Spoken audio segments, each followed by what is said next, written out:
Hi friends, చాలామంది బిర్యానీ చేయాలనుకుంటారు కానీ చాలా టైం పడుతుంది. మసాలాలు ఇవన్నీ ప్రిపేర్ చేసుకోవాలి. అలాగే బిర్యానీకి సంబంధించిన ప్రాసెస్ చాలా ఎక్కువగా ఉంటుందని కంగారు పడుతూ ఉంటారు. అలాంటి వాళ్ళు నేను ఇప్పుడు చూపించే ఈ మసాలా చాలా ఈజీగా చేసేసుకోవచ్చండి. బిర్యానీలే కాదు, ఏదైనా సరే చేసుకోవచ్చు.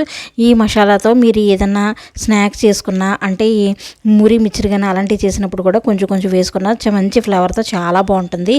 అలాగే వెజ్, నాన్ వెజ్ సంబంధించిన ఏ బిర్యానీ చేసుకున్నా సరే చక్కగా ఈ మసాలా వేసుకోవచ్చు. అన్నీ కూడాను, అంటే బిర్యానీ మసాలాకి సంబంధించిన అన్నీ కూడా ఒక 15 గ్రాముల చొప్పున అన్నీ వేసుకుంటూ వచ్చానండి. అలాగే కొంచెం కాశ్మీర్ రెడ్ చిల్లీ పౌడర్ కూడా వేసాను. ఇందులో యాలకులు అనేది ఒక 10 గ్రాములు వేసుకోండి. వేసుకుంటే కనుక బిర్యానీ మసాలా అనేది మంచి సువాసన భరితంగా ఉండి చాలా బాగుంటుంది. అలాగే షాజీరా కొంచెం ఎక్కువ వేసుకోండి, చాలా టేస్ట్గా అయితే ఉంటుంది. ఇలా ట్రై చేయండి ఫ్రెండ్స్. ఈ బిర్యానీ మసాలా అనేది బిర్యానీ ఆకుతో పాటు మొత్తం మసాలా ఓల్ బిర్యానీ మసాలా అంతా కూడా వేపుకొని పొడి చేసుకుని మీరు ఫ్రిడ్జ్లో ఎయిర్ టైట్ కంటైనర్లో కానీ లేదా గాజు సీసాలో కానీ భద్రపరుచుకొని ఇలా బిర్యానీ పొడి మసాలా చేసుకుంటే ఏ రెసిపీస్లో అయినా వాడుకోవచ్చు. అలాగే ఈ రెసిపీలో వేయాలి వేయకూడదని ఏమి ఉండదండి. వెజ్లో కూడా వేసుకోవచ్చు. మన ఛానల్ నచ్చితే ప్లీజ్ సబ్స్క్రైబ్.